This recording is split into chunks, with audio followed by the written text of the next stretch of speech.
नमस्कार, मैं हूं सुमित शौराना। आप देख रहे हैं संसार क्रांति। फिलहाल मैं लघु सचिवालय भिवानी के अंदर मौजूद हूं और यहां पर आप देख सको भाई, फिलहाल इस जो ये टाइम आ रहा है, इस टाइम में सभी परेशान हैं। फिलहाल जो सरकारी कर्मचारी हैं वे भी धरना पे बैठने की तैयारी कर रहे हैं और आंदोलन करने लग रहे हैं। फिलहाल के मामला है कि कुछ है सारी चीज़ पूछ लिया। हाँ, फिलहाल BDO साहब हैं और सेक्रेटरी साहब हैं, काफ़ी लोग हैं, तो इनसे बातचीत कर लिया। नमस्कार जी।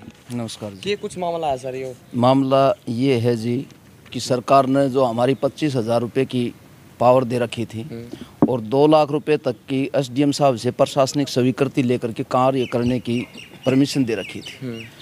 तो अब सरकार ये कह रही है कि भाई 2 लाख में हम पंचायत में क्या काम कर सकते हैं। 2 लाख बिल्कुल।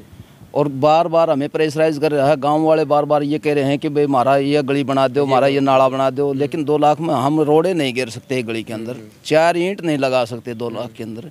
तो हम ये चाह रहे हैं कि हमारा पीछा छुड़ाने खातर हम ये 2 लाख की और 25 लाख की जो पावर दे रखी है वो हम सरकार को वापस सौंपना चाहते हैं, परित्याग करना चाहते हैं। सरकार हमसे पंचायत का चुनाव जो आ रहा है भविष्य में वो काम करवाने के लिए हम करने के लिए तैयार हैं।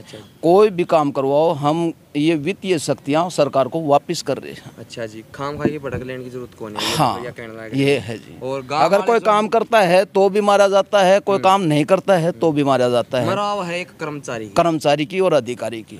हर आदमी ये मानता है कि भाई खंड कार्यालय के अंदर तो पता नहीं कितना बजट आता है, कितना खाया जाता है, जबकि हर कार्य की अम्बी मेजरमेंट पहले की जाती है, उसके बाद चेक वगैरह काटे जाओ से उसके बाद पेमेंट होती है।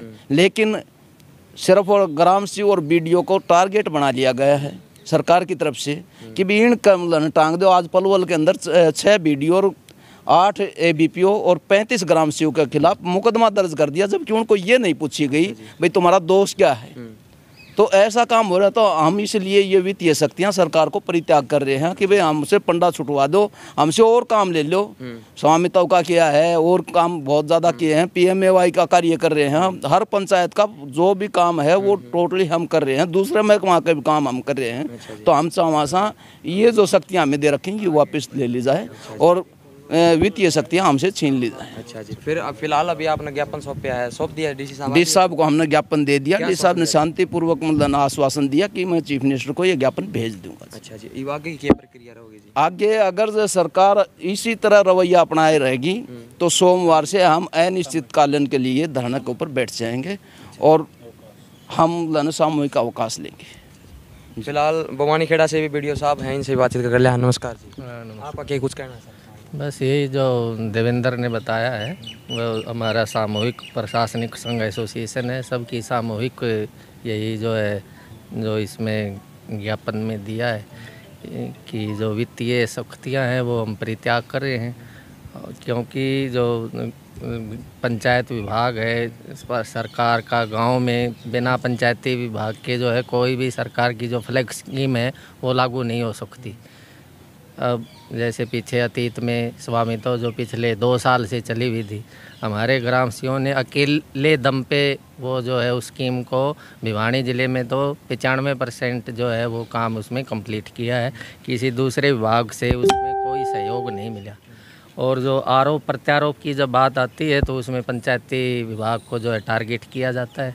तो उससे हमारी जो है उसमें ही हमारा जो है संतोष था, उसे संतोष को हमने DC साहब के माध्यम से ज्ञापन दिया चीफ मिनिस्टर को। इसमें एक बात भी तो है, शक्तियाँ वापस देने के बजाय आप ये भी तो कर सकते हो ना भाई, जो ग्रांट आता है उसकी मतलब ज़्यादा करी जाए उसकी राशि। नहीं, बढ़ाने की नहीं है।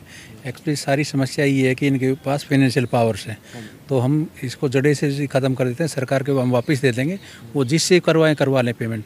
बाकी जो पंचायत के कार्य है वो हम निरंतर जारी रखेंगे अपना। लेकिन यदि इस पे सरकार वो नहीं लेती है तो फिर हम सामूहिक अवकाश लेने के लिए मजबूर होंगे। उसकी जिम्मेवारी सरकार की होगी। एलिगेशन जो भी कोई इंक्वायरी होती है उसमें जिस अफसर के ऊपर या कर्मचारी के ऊपर कोई आरोप लगता है उसको तो बताया ही नहीं जाता कि कब इंक्वायरी हो जाती है। अपने आप घर बैठ के दफ्तर में बैठ के इंक्वायरी बना के और सस्पेंशन और FIR लॉज करने के लिए सरकार को लिख दिया जाता है। आपने सिरसा भी देख लिया होगा। हम ये नहीं कहते कि जो गलत करता है निष्पक्ष जांच करे, चाहे मैं भी गलत करता हूँ तो मेरे को I must be hang to death, कोई दिक्कत नहीं है। लेकिन यदि कोई गलत नहीं करता है और उसको इस तरह नाजायज़ किया जाता है, या अब अति हो चुकी है। 25,000 2 लाख कुछ नहीं करवाना तो आप पैसा और किसी विभाग को ट्रांसफ़र करवा दिया जाए, हमें कोई अब वो नहीं है। हम काम करेंगे, निष्पक्षता से करेंगे। ये एक ऐसी कड़ी है पंचायत राज विभाग जो सरकार, जैसे कि मेरे पूर्व से वक्ताओं साथी मतलब देवेंद्र जी ने बताया, रविंद्र दलाल सर ने बताया कि ये एक तरह से रीढ़ की हड्डी है। इसके बगैर सरकार अपनी स्कीम धरातल पर नहीं उसका मूर्त रूप दे सकती है। अब जैसे उन्होंने बताया कि ई गिरदावरी में भी हमारी ड्यूटी लगी हुई है, फ्लड में भी हमारी ड्यूटी लगती है, जो भी दूसरे डिपार्टमेंट के कोरोना के टाइम में, जबकि खुद के भाई बेटे बहन थे, उन्होंने भी डेड बॉडी लेने से मना कर दिया, तो हमने क्रीमेशन तक हमने करवाए हैं उन आदमियों को। ठीक है। नंबर 2, हमारे ऊपर इतना काम का प्रेशर है। बीडीओ 143 ब्लॉक हैं, 60 बीडीओ, हर एक के पास 2-2, 3-3 उनका चार्ज है। एक ग्राम सचिव साथी के पास 8-8, 10-10 पंचायतें हैं। रिपोर्ट मांग ले जाती, 15 मिनट में दे, वो करे। आदमी कितना वो करेगा? या तो पूरे स्टाफिंग करी जाए, पूरा काम करें, और रिपोर्ट करने का भी तरीका होता है। इंक्वायरी की जाए, पहले इन्फॉर्म करें, कोई गलत कर रखा है तो इंक्वायरी करें, प्रॉपर इंक्वायरी करें, चाहे किसी सीबीआई के करवाएं, किसी करवाएं, कोई दिक्कत नहीं है। लेकिन ये नहीं है कि किसी एक पर्टिकुलर उसको टेक्निकल विंग या जो भी कहें उन्हीं के आदमी इंक्वायरी करें। वो सब कुछ दोष ग्राम सचिव, सरपंच और बीडीओ का। जबकि जो अदायगी की जाती है उसका पता होना चाहिए कि वो किस तरह से अदायगी की जाती है। किसी काम की पहले असेसमेंट होती है, टेक्निकल आप एस्टीमेट बनता है, प्रस्ताव के बाद एस्टीमेट बनता है, काम मौके पे होता है, उसकी असेसमेंट होती है। उसके बाद एमबी में इंदराज किया जाता है जेई और एसडीओ के द्वारा। उसके बाद जो है ना अदायगी की जाती है।